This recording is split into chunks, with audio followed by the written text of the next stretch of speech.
So good morning. Welcome to this important webinar focused on elevating and strengthening the engagement and support of business leaders for the workforce missions of the Texas community colleges. As many of us know, our community colleges are critical and indispensable institutions that are preparing our future and current workforce here in Texas. They are also essential for supporting the upskilling of our incumbent workforce that is needed for the long-term growth and prosperity of Texas. I'm Peter Beard. I work with the Greater Houston Partnership. And before we get to our conversation today with Dr. Keller and Jane Oates, I'd like to provide some context about the series and why it's important for Texas today. As each of our communities emerge from the pandemic and continue a transition to a technology-enabled economy, we are confronting skills challenges and gaps that will need to be addressed through stronger engagement and leadership of employers, educators, and community leaders and public officials. Today, we're confronting an extremely tight labor market, and the long-term demographic shifts occurring in Texas will require us to work together in new ways to ensure that the Texas economy continues to grow and the state can compete in the global economy. It's clear that the accelerating pace of change will also require innovation, adaptability, and agility as we navigate this changing nature of work in Texas. This will require a coalition of business leaders to champion skills-based hiring and education in partnership with our community colleges, our community-based social service organizations, and our public workforce system. This will be imperative to ensure Texas has the skilled workforce it needs to compete in today's global economy. And that's why we're here today. Working with business organizations across the state, we're building a coalition of business leaders to champion skills-based hiring and education. I'd like to acknowledge and thank the partners who are collaborating to make this series possible.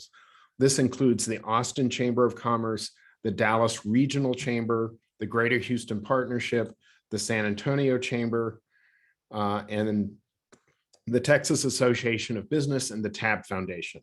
We are also pleased to have as important partners to this series, the Federal Reserve Bank of Texas, Working Nation, and Opportunity America. They are all elevating and amplifying this work. The primary purpose of this webinar series is to inform and educate ourselves about the workforce mission of our community colleges and to strengthen the policy environment that supports that mission.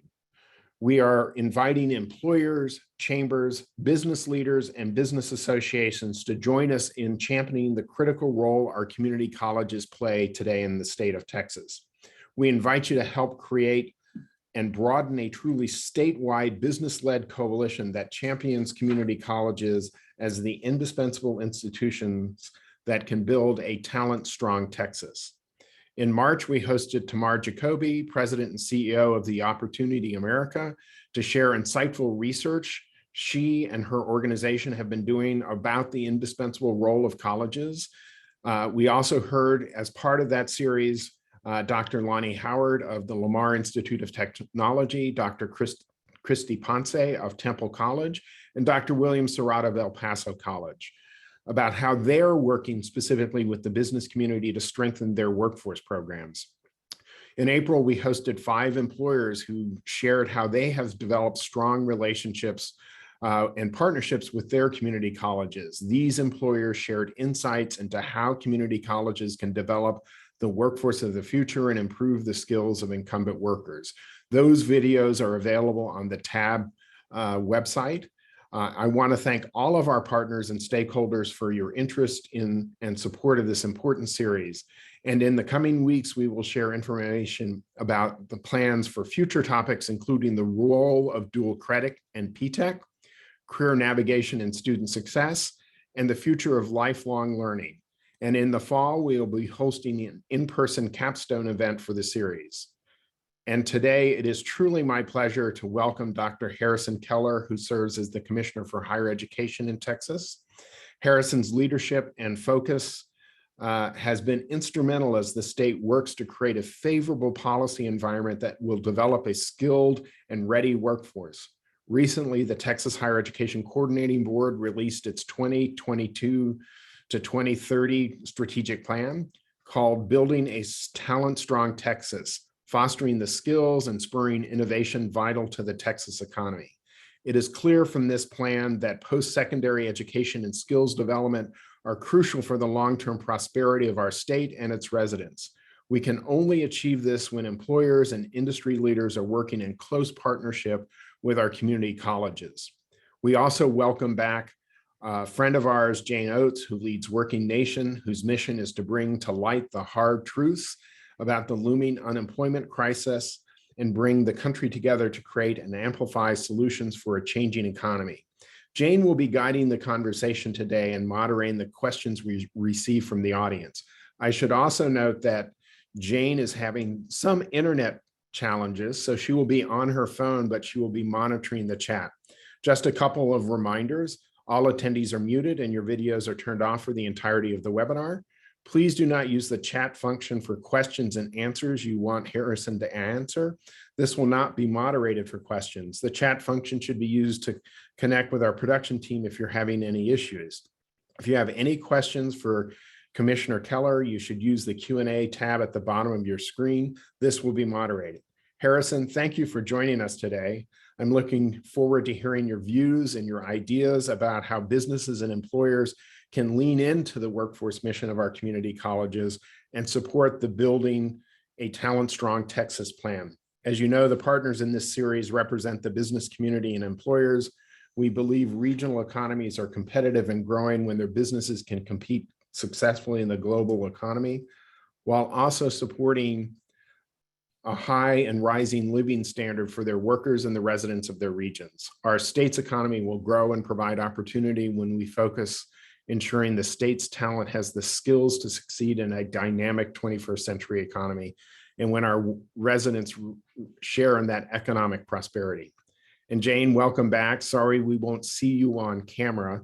I know you have a national view of the trends, and so I look forward to a rich and lively conversation. Jane, Harrison, it's all up to you now. Peter, thanks. I'm going to make a quick appearance so people know I'm not a bot, but let them know that I don't have the technological skills to monitor the chat, talk, and hold my phone. So now I'm going to go off. But let me just say, Commissioner, eye to eye, so great to see you again. You know how much I love and respect what you're doing. And I want to remind people that while I'll be invisible, please put your questions in. Having the opportunity to ask a question of Commissioner Keller is something everybody in the United States wants to do. Take advantage of it today, please. So, Commissioner, I want to start, Peter teed us up by the new, your new long-term plan. I wanted to say 5-year, but it really is more than 5 years. It goes out to 2030 to build a talent strong Texas. Could you tell us something about that? Because I think it's great. Talent strong. Yeah, thanks so much, Jane. And I want to say thank you also to Peter. You and your colleagues are invaluable partners in this work, and I deeply appreciate your counsel and your partnership. I look forward to working even more closely, especially as in the run-up to this next legislative session.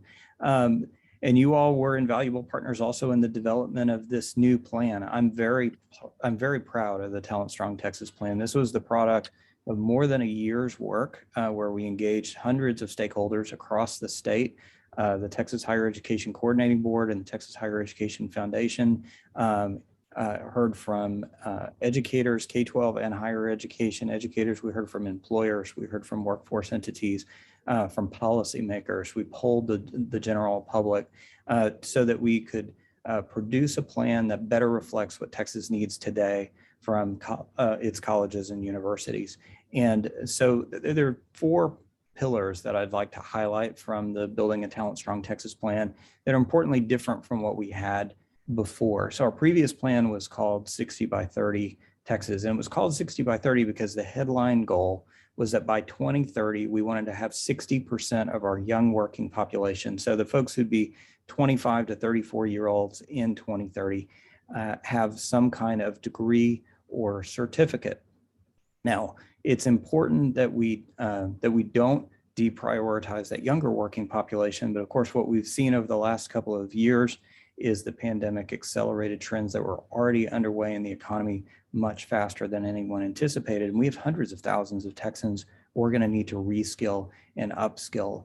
My friend Brian Daniel at the Texas Workforce Commission told me they estimate that we have at least 600,000 jobs across Texas right now that employers are having trouble filling because they don't have folks with the skills and credentials they need to do those jobs. So we added a new attainment goal for our older working population, age 35 to 64. So now we'll cover the entire working age population in the scope of our plan. And we're going to have to be more intentional about how we serve those adult learners and incumbent workers. The second thing that I'd highlight is we're not just focused on conventional degrees and certificates. So we include short-term credentials, industry recognized credentials, even skilled apprenticeships, but with an important caveat. And that caveat is that we put the marker down that we want our credentials that we count towards our state higher education goals to be credentials of value. And let's stipulate that there's a lot of different conceptions of value. We're focused there pretty narrowly on conceptions of value in terms of that earnings premium. So are you better off for earning that credential, not because we say it's valuable, but because employers value it, and there's a real earnings premium that's associated with it. Another guardrail on this notion of credentials of value is in student debt. So we updated our student debt goal and put down an ambitious marker that by 2030, 95% of our students should be able to complete undergraduate credentials with either no debt at all or with manageable debt given the kind of credential that they're earning. So again, getting back to the idea that we have to look at the value of these credentials in our Texas labor market. Third, our previous plan didn't have any attention to the research and development mission of our universities. Of course, that's increasingly important to the competitiveness of the Texas economy. And so we have new goals and metrics around research, development, and innovation. And then finally, across all of our goals, we have to renew our commitment to equity and to advancing equitable opportunity. Over this last decade, Texas added more people than any other state. We added nearly 4 million new Texans, and 95% of that growth was in communities of color.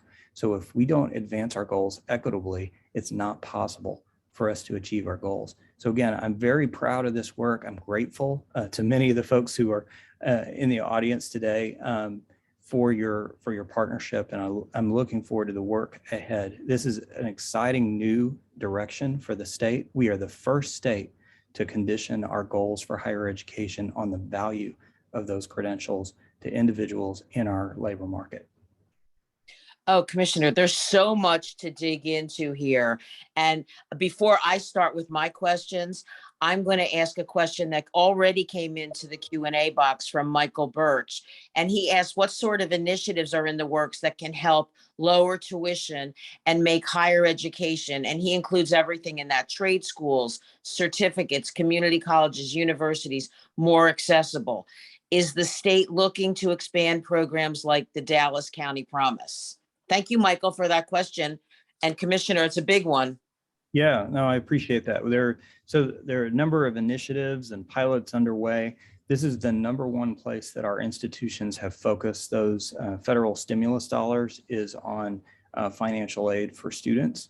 At the state level, so Texas is one of a few states where the governor and legislative leadership prioritized higher education for more flexible funding that was available under the Governor's Emergency Educational Relief Fund, or GEAR. So more than $360 million was entrusted through the coordinating board for higher education. And the majority of that funding, nearly $200 million, has been allocated for different financial aid strategies to attack different aspects of this problem. So early on in the pandemic, we used some of that funding to make sure we'd insulate financial aid from coronavirus-related budget cuts. But we also were able to secure funding that could be used to reskill and upskill displaced workers, for transfer students. And then there's some funding we're also focusing specifically on high achieving low-income students. We did see a devastating drop off across our institutions in enrollments, including direct college enrollments of some of our highest achieving students during COVID. So one of the most important challenges we're going to have to tackle over these next few years is going to be re-engaging folks who've stepped out of the educational pipeline, both at the K-12 level and in our colleges and universities. Just to illustrate, last fall, our community college enrollments were down by about 85,000 students. Our broad access universities were down about 10,000 students. And we have more than 120,000 students who dropped off the public school rolls. So these folks are generally working. We saw a bump in our labor market participation for 16 to 19-year-olds. Generally, labor market participation is a good thing, but we're going to need to make sure that that doesn't translate into a long-term vulnerability for those individual students, for our communities, for our state. And that's going to be incumbent on our colleges and universities to lead the way. So I appreciate the question. This is going to be an urgent issue that we're going to have to continue to press during this next legislative session in particular. Yeah, Commissioner, you make such a good point there. I mean, with a high number of low-skilled jobs available to that younger group, it's enticing for them to go right to work, fill their pockets with money, be independent. But what they're not seeing, and what I think the BLAST Collaborative is seeing, that without the skills necessary, they're not going to have any job mobility. So kudos to you, because really. I just, Tony Carnevale and the Georgetown Center for Education and Workforce have updated their projections for Texas. They're seeing that nearly 2/3 of our jobs in Texas by 2030 are going to require some kind of training beyond high school. Almost all of our net new jobs require education training beyond high school, and particularly our good jobs. So we're going to have to engage and educate many more people than we've ever successfully served before through our higher education institutions. Yeah, that's amazing. Well, I want to stop for a second while there isn't a question from the audience. So please, audience, keep putting those questions in. I want to talk a little bit about your decision to really focus on the older prime age folks, the folks from 35 to 64.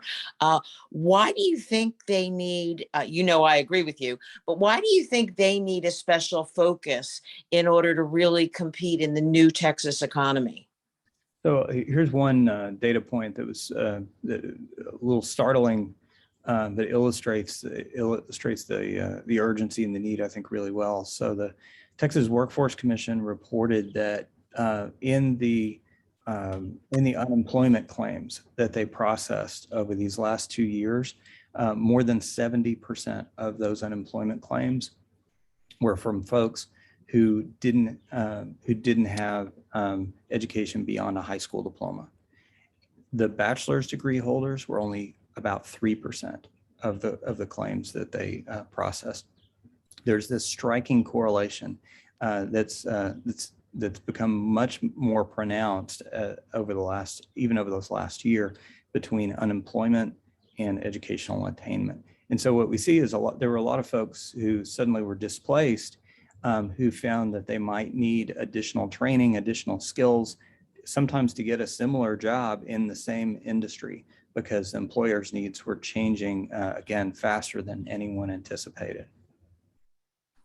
Well, and they're victims, right? I mean, they're the people that these people without degrees are churning all the time, and it's heartbreaking to watch for all of us. Now, I have another question for you, this time from Amber Rowley, and Amber wants to know, she heard you loud and clear about your big tent in designing the long-term plan, and she wants to get a little granular. She's curious about the potential to integrate industry advisory groups and labor market needs into open educational resources, as well as zero textbook cost degrees and credentials. She thinks these resources also have the potential to be refreshed and updated by instructors to be more inclusive, to represent the current needs of in-demand jobs. What do you think about that?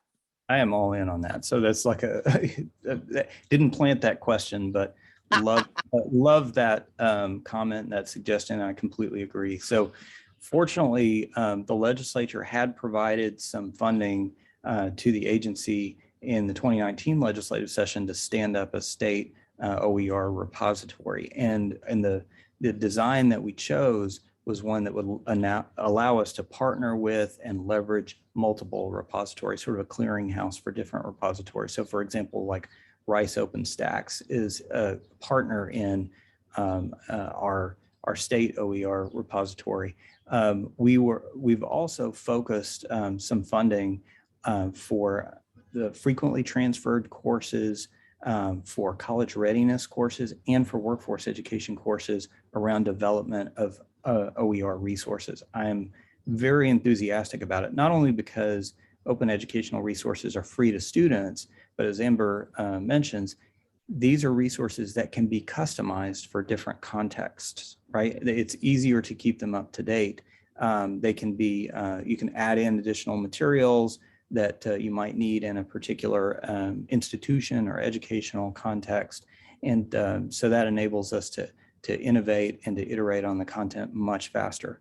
So for example, like one of the projects that we have in the pipeline right now, I'm very excited about, was just endorsed by a board last week at the coordinating board, is we were working with Rice OpenStax and a collection of Texas schools of nursing to develop new OER nursing curriculum that aligns with updated nursing accreditation standards that'll be able to be delivered through a competency-based model. So that that content will be current, it'll be easy to keep updated, it'll be easy to innovate with that content. And from the get-go, it'll be designed so it can be used more in a competency-based mode of delivery as opposed to more traditional modes of delivery. So that's just one example of the ways that we're leaning into this at the coordinating board in close partnership with our institutions. Well, and it just shows, Commissioner, that you and the coordinating board are mindful and respectful of these women mostly, but men and women who are in nursing for whom time is a real problem. Going back and refreshing your credential when you're working, incredibly hard shifts in amazingly hard jobs, even in non-pandemic times. So it just shows that you're thinking about not only quality here, but you're looking at the quality of life of these professionals. Absolutely, Jane. I mean, that's one of the most urgent workforce needs we have as a state right now is around nursing. And so in our last tranche of GEAR funds, the governor and legislative leadership entrusted us with $25 million around nursing. So the work on curriculum and OER is just one small slice of that. We're also going to be deploying more resources for financial aid, for incentives for nursing faculty, for other kinds of curricular innovations, including innovations to help us prepare more nursing faculty who can teach in community colleges and universities across the state. This is again a critical need for the state, and I appreciate the partnership with our institutions and with the professional associations. We are all hands on deck on this issue. Well, and you're articulating long-term national problems with nursing faculty, with nursing numbers, with clinical spaces. All of those things are pervasive and persistent. The difference in Texas is you're focusing on solutions. So again, just such a call out to those people that are on this call, particularly employers, if they're not hearing your sincerity and the authentic nature of your wanting to work to solve industry problems, boy, they're tone deaf, because you are saying it everywhere. You're saying it loudly and so well. So thank you for that. Now I'm going to switch to another of my questions and go back to that number that you brought up, 600,000 open jobs in Texas. So that certainly leads to the quality credentials that you're talking about. So let's peel that a little bit. If I'm a regular mom or pop around my kitchen table, I know there's hundreds of thousands of credentials. How are you going to really define that quality? How are you going to help me decide which credential I should invest my time, maybe my money, or maybe the government's money, in whose ever money, I'm going to invest my time. Which credentials should I invest in? How are you going to tell me which ones are the most quality and most in demand in Texas? Thanks, Jane. I appreciate that question because so during the heat of the pandemic, we polled Texans, especially and oversample with Texans with some college and no credential, and asked them about what the barriers were. One of the surprises for me is that where cost is certainly a barrier to that earlier question, on the same order of cost are a number of different issues related to advising, where folks might say, well, I know if I lose my job, I might need some additional training, but I'm not sure what training I would need, how it would lead to a better job. Could I have a program that gave me a flexible schedule? And we've relied too much on individual institutions to market themselves. And frankly, we've relied too much on Google, where folks will Google around looking for different kinds of programs. So there are a number of different advising resources that the state's invested in that are also out there from different organizations that are excellent. But the awareness of these, even among advisors, is relatively low.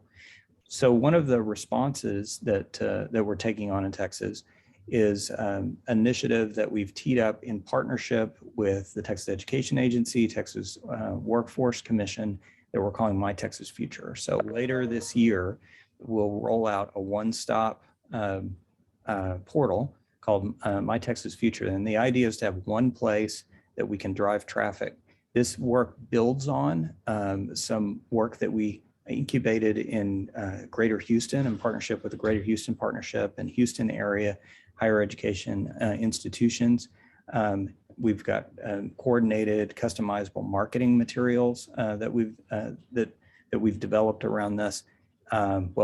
With professional marketing firms, not from the state agency. Let me just stipulate. And then so the idea is to have one place that folks can go to explore their options, start to develop a plan, and then get connected with programs that offer them a path, not just to earn a credential, but to earn a credential that's going to have real value, that's aligned with their personal goals and with their career goals. So Texans are familiar with, if you're doing anything with your driver's license, you go to texas.gov and then you can change your address and you can work on your car registration, a number of different things. So My Texas Future will be our clearinghouse where we curate our college application, our advising tools. If you're an adult learner, if you're a veteran, if you're a student who's contemplating transfer or a secondary student, that's where we're going to work to drive traffic. So we'll be rolling out that new portal later this year, and we're starting with the adults. We're starting with the adult workers because they're the least served right now in our Texas ecosystem. So we especially feel the urgency of helping adults and incumbent workers understand what kind of opportunities are available for them. Boy, Commissioner, you have my commitment, and I hope Peter's listening. I hope you have everyone on this call's commitment to help you get that word out, because that tool, My Texas Future, is going to remove all the bogus marketing claims that, less than stellar performers put out there about my credential makes a difference. You're going to have the real information coming from the most important audience, and quite frankly, that's the employer. So I'm looking forward to that. And you. And pledge my help and support in any way. But now we have a question from Edgar Padilla, who heard what you said, both about Build a Talent Strong Texas and I think My Texas Future, and wants to really question your successful efforts that have been encouraging employers to focus on skills-based hiring, but also defining the skills within jobs for their own incumbent workers. And then how are you doing that skills-based hiring conversation, aligning that with curriculum that's underway in Texas with both industry and the post-secondary institutions? Another big question. Thank you, Edgar, very much. Yeah, so this is a complex question. I'll just try to address some of the highlights because I think also this is one of the areas where we have some critical gaps. There are great examples of individual Texas institutions that work very well, very closely with employers. Our Texas State Technical Colleges, for example, some of our leading community colleges are recognized rightly as national leaders in this space, working in partnership with employers. We've got to take that to scale. We have to have those kinds of robust partnerships with employers on a much broader scale. And so a couple of things about this. So we have right now, as many of you all know, one of the things that I'm passionate about that we have underway is bolstering our educational and workforce data infrastructure. So we are nearly 2 years into an ambitious initiative to lift and shift all the combined educational and workforce data that feeds our education research centers into the cloud, and then to stand up new dashboards for institutions and for the public, including for employers and for policymakers.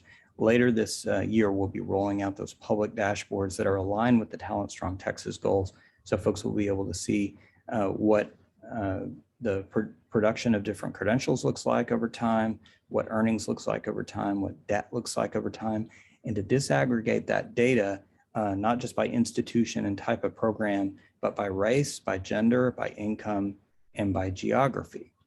Now, a lot of that data is going to be painful. And one of the places that I'm going to need help and partnership is to help make sure that we channel these discussions in a way that's constructive, so that we're using that data to focus our conversations and focus our resources. I'm particularly interested, back to Edgar's question about skills, is what drives the variance in earnings for different kinds of folks earning different kinds of credentials. And we still struggle with translating the language that employers use about talent and skills into information that institutions can consume in the context of redesigning programs. This is one of the things I love about the Grow with Google initiative, for example, is the way that those programs and those certifications were developed in partnership with employers and validated in partnership with employers. And then now what's happening is you have a growing number of colleges and universities who are integrating those Grow with Google certifications into their programs. So not just awarding credit. So for example, like the University of North Texas will award you credit if you've earned Grow with Google certifications, but also are part of something called the Build on Top initiative from Google, where they integrate those credentials and those training modules into other curriculum and build other kinds of skills, other kind of knowledge around it. So we're going to need a much broader effort as we build out these short-term credentials, as we incorporate more of these industry recognized credentials into our program. We've got to validate it with employers. So it's not just going to be a matter of employers telling us where the gaps are and with us turning up the dial to increase production. We've got to do a better job of making sure that we have the appropriate feedback and validation mechanisms between higher education and the employers. This is going to take a new commitment of resources within the coordinating board, within the agency, within the institutions, and a new kind of partnership with the employers where we really roll up our sleeves and try to understand what drives the variance in earnings, how are the needs changing, how do we translate that into programs that are going to be aligned with our changing workforce needs. Harrison, you know what I'm hearing between the lines in what you're saying, and I want to bring it out, is that this is unlike many other government initiatives. This integrated data, your commitment to, My Texas Future and building a talent strong Texas is not a one and done. You're going to work to continuously update this, am I hearing that correctly? I want to just point that out because it's so different than past initiatives, not only in Texas, but in every of the 50 states. Absolutely. We felt strongly early on, especially around how we've used the GEAR funds, that we need to move quickly and iterate as we go. So as we learn more, then we iterate on how we, for example, are providing seed capital to institutions to design programs. We just last week dropped a call for proposals for the Texas Reskilling and Upskilling Through Education, or TRUE initiative, that the chambers were instrumental in helping to pass this legislation and work with Senator Creighton to secure resources for the TRUE initiative. one of the key lessons that we've learned along the way, leading up to this latest request for applications, is that the stronger applications are going to have employers and workforce entities at the table early, and there needs to be a strong ongoing partnership. And so you'll see that in the request for applications, that we want to encourage strong ongoing partnerships to validate the kinds of credentials that are created. It's not just going to be one and done, and it can't just be stipulated from the college side. There's got to be more of an ongoing partnership with the employer. Well, I hope everybody's hearing that loud and taking you up on that, because keeping the pace of change on the workplace is so rapid that we need something like this to make sure that the colleges are getting real information, and quite frankly, the high schools. And that's going to lead me to a question from Sylvia Praisel. I hope I didn't crucify your last name, Sylvia. Thank you for your question. She says that over 70% of employers, and I think, Harrison, you and I would agree, are seeking candidates with soft skills and transferable skills. Some people would call them employability skills. And something she believes that should be incorporated into preparing students at the high school level, perhaps using the summertime to ensure all students acquire those skills and the training. While she says she understands this is TEA's purview, will the tri-agency work with the coordinating board to get these transferable skills trainings into more education? Because I think you and I would agree, yes, they should be in high school, but they should also be at both the 2 and 4 year college level. We've both met many 4-year college degree recipients who don't know how to show up on time for work or work in a team. Well, it's certainly true. Like when, depending on the position, but when you survey employers, the specific technical skills will show up on the list, but they're farther down on the list. You need folks who can communicate, folks who are reliable, who can collaborate with other folks. And those become increasingly important as folks move along in their careers. So yes, absolutely. I will say, so 2 things. One is on the tri-agency partnership. Yes, Mike Morath and I work very closely on, and I think have some common views around these issues. I know he is just going into the start of their next round of work on career and technical education. We want to make sure that we're as aligned as we can be on the messages that we're sending and how those programs are structured. I'll say another place that we think is ripe for improvement is around our dual credit workforce education programs, where that's far too narrow a slice of what we're doing now. So we're going to need to think about how we can better align incentives for the community colleges and the high schools to work together around those technical programs. One of the places that conversation's happening right now is we have a state chartered community college finance commission. Actually, the work groups are meeting right now as we speak. And so that gives us a platform to do a deeper dive on every aspect of our community college finance system, and bring to light things like the fact that our workforce education enrollments at community colleges actually declined from 2010 to 2020. And again, our workforce education, more technical dual credit programs are again just a narrow slice. We have 16,000 students across the state who enroll in these programs now. We need to dramatically accelerate access to those programs. And the last thing I'll say is, in partnership with the Workforce Commission, I think one of the most important contexts where people develop those soft skills, and I'll say even for me personally, one of the things that was most important is in a working environment. And I am a huge fan and advocate of work-based learning. We have been able to provide some additional funding to accelerate and expand work-based learning opportunities, paid internships, apprenticeships, and other strategies to integrate those work opportunities into students' educational pathways. I think that's one of the best win-wins for employers and for the students. Absolutely. We don't want people having to make that draconian decision between earning and learning. You know, it's so smart to integrate them. Well, I have another question for you, this time from Tim Sullivan. And I know you care deeply about special populations, and he's going to talk about a specific one. He said, we have a long history of talking about a school to prison pipeline. He'd like to work to put a full loop on that and create more of a prison to school pipeline to allow reduction in recidivism.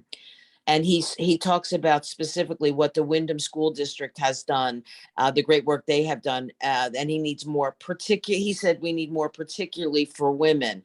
So, what do you think about that? I mean, he mentions very explicitly they're rolling out technology, iPads into prisons. For so long, they were afraid to put internet hardware that would give internet access behind bars, which was crazy. But this, if we are truly in a war for talent, if we are truly looking for an inclusive environment, people who are returning citizens after paying their debt have a right to have some say. What do you think about that? How are they going to fit in to the new Texas economy? Yeah, I absolutely agree that we've got a responsibility to ensure that folks have opportunities to develop skills that are marketable, and again, that are marketable because there's a market for them. This is a place our community and technical colleges have the key role to play. Ideally, where folks are going to be able to not just earn certificates and certifications that are going to help them get back on their feet and get that first step, but then can be stacked with other kinds of credentials so they can continue to improve their lives, continue to advance in their careers. So absolutely, I agree that this is an area where we need to support expanded program offerings. And thanks, Tim, for calling out women, because women behind bars have a unique problem. Disproportionately, 75% of them nationwide are mothers, and they want to come out and get their kids back, right? And take care of those kids. So thanks for calling that out. And Commissioner, as always, thanks for such a great answer on it. Now, I have another question for you. Moving a little bit, this from Pam Rodriguez. And her question is, who will serve as advisors for the adult learners to offer interest and values assessment, and what instruments will be offered to the future student and job seeker? Will there be someone to interpret the results for individuals deciding what career path to pursue? Good question. This is a great question, especially because we know we don't have enough advisors across the state, right? So I'm a big fan of a combination of technology enabled advising resources, and also empowering the human advisors to be able to provide additional well-supported advice. So for adult learners and actually across the spectrum, so one of the strategies that we've already been piloting at some scale, at a Texas scale, I would say, is where we'll use like a chat bot to be able to field questions. And then we have virtual advisors who can help with those escalations. We're texting right now with more than 200,000 people across the state. We're aiming to double that over this next year to serve, in particular, more adult learners. So one way to do it is to answer a lot of the same questions will show up. A lot of routine questions will show up that you can automate. You can use artificial intelligence to be able to help answer those questions. And then what you can do is escalate the more complicated questions to human advisors and direct folks to other advising tools so that they can start to develop a plan. They can understand what kinds of opportunities are available, what kind of financial aid that they could apply for and tap into, that kind of thing, and then help engineer a warm handoff to the institutions where folks can get even another level of advising as they're making their transition into the institution. So I think if we're going to be able to tackle these problems at scale, we have to leverage the technology. But again, just with the important caveat that we're also using technology to support our advisors, help train our advisors, help and help position our advisors to do the kind of counseling that a human advisor really does best. And I think it's so smart to use that as a first step, because then, the adult learner, the job seeker has some base information. They're not going into that face-to-face meeting at zero. They can have some agency. They can advocate a little bit for themselves because they've had the opportunity to familiarize themselves with the language that face-to-face advisor is going to use. I think it's brilliant. I think it's really smart. A couple of specific examples, so we developed an advising tool for middle and high school students that's part of our Texas Encore suite of resources, where high school students and middle school students can develop a personalized high school graduation plan based on their interests and the courses that are available at their high schools. And then they can transmit that directly to their advisor at the high school, or they can print it out and take that into the conversation with the advisor. We're working right now on a similar tool for post-secondary programs. So we were able to pass a requirement in Texas that all of our colleges and universities have to have recommended sequences of courses for all of their degree and certificate programs. We're going to leverage that new data to power an advising tool so folks can compare and query different kinds of course sequences, and again, start to develop a plan so that when they are having that question, when they are bringing their questions to in the conversation with advisors, they're a little better informed. They've gotten their routine questions answered. They can drill into the deeper questions that they're wrestling with. So just a couple of examples of ways we're doing that.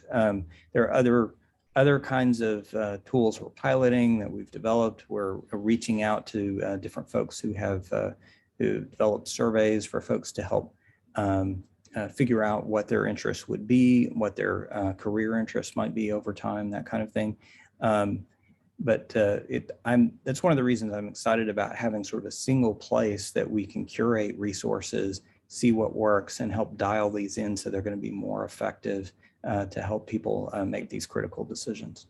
No, that's exactly right. It's not just time, right? Some people don't have the luxury of having their own computer, so they're going to places like libraries and going there with a target rather than wasting their hour or 2 hours surfing endlessly. I think it's really smart. I think you're going to see tremendous results both from the choices they make and the accelerated pace with which they get to where they want to be, wherever that is, whether it's a PhD or a certificate. They're going to have better information on how to get there in Texas as quickly as possible. It's smart. Now, I'm not letting the hour go. I know we have a few other questions teed up, but I want to talk for a second about a population that you and I have talked about when we've met personally, and that's that population of Americans who have some degree, some college credit, but no degree. And, I don't know what the number is in Texas. I know you do, but it's nearly 40 million nationwide. And these are people who are working in jobs that don't require a degree, even though they may be as little as 12 or 15 credits from earning that degree. What do you think Texas can do about that? So this is one of the most difficult challenges to tackle, and we have also secured. So some of the resources we secured early on from the governor and legislative leadership were focused especially on this population. We have nearly 4 million Texans with some college but no degree. So about 10% of that national number. Yeah. More than 1 million in Greater Houston, we think. So again, this is one of the most difficult populations to reach. A lot of times we don't have current contact information. Historically, we've relied too much on individual colleges and universities to go find and re-enroll folks. And frankly, that just has not worked very well. There are some great examples of where individual colleges, I'll call out El Paso Community College, or consortium of colleges, like in around the Dallas area, we had a consortium of colleges that made a specific marketing push to use some of the financial aid dollars that we've been able to provide them for reskilling and upskilling. But many of our colleges, even when they've got the resources for this population, has struggled to be able to get the dollars out the door. Now, of course, a lot of folks are working, and so you need to make sure that you have programs available that are flexible enough to meet people where they are, and where they can continue to work while they're also advancing and re-engaging with their education. But this is something that we've struggled with. I think there are two approaches are going to be key to getting traction on being able to work on this at scale. One is shifting away from that siloed approach, institution by institution, to engage and advise students. So I think standing up the more centralized advising and outreach is going to be helpful for that. And the other thing is going to be that we've got to enlist our workforce entities and our employers more directly. So of course, there are a number of employers that have their own educational programs. There are some large employers that are well recognized for their work in this area. Generally, the utilization of those programs has been fairly low. A lot of times around 2% of the incumbent workforce will take advantage of those kinds of educational benefits when they're offered. So we're going to need to work in partnership with employers to help get the word out, and also help employees be able to have a clearer line of sight, not just to earning credentials, but how this is going to help them advance in their careers, so they're going to be able to keep current with their skills and have other kinds of job opportunities that are going to open opportunities for upward mobility for those incumbent workers. So I think both leaning in on the statewide advising and outreach strategies, and then more directly, we have to work together, especially in partnership with TAB and the chambers. I'm hoping to enlist employers as allies and partners in this work. Yeah, it's so important. And it's, as you say, it's so complicated because many of these Texans come back with college credit from non-Texas colleges.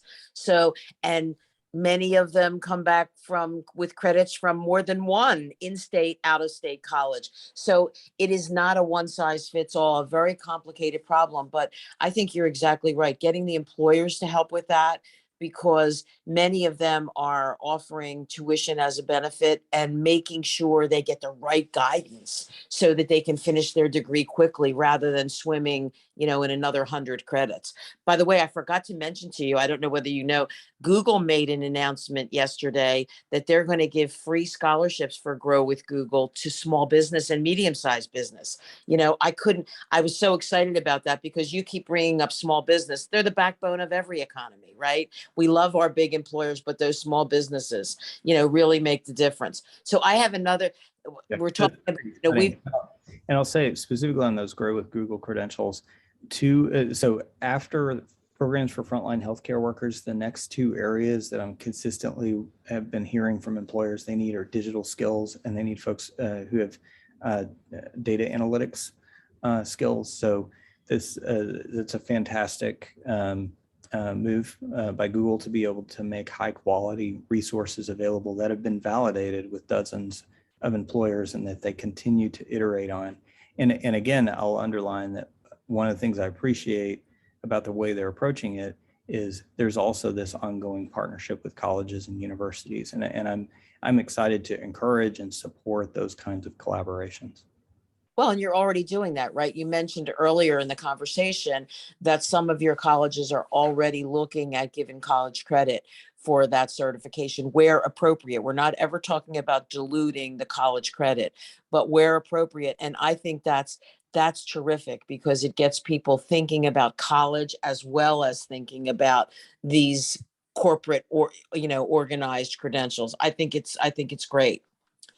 So Priscilla Camacho is going to keep us honest when we say we're worried about all populations. She brings up the population in Texas who don't have a high school diploma yet, but want to upskill or reskill. Where are they in your future planning? Because whatever the percent is in your state, they're about 25% of the people across the United States, particularly when we talk about some of those older workers who may have left high school 10, 15, 20 years ago. Where are they going to be in your plan? And thank you, Priscilla, for that question. I appreciate that question also, because I would love to see us lean in on this issue. particularly through our community colleges.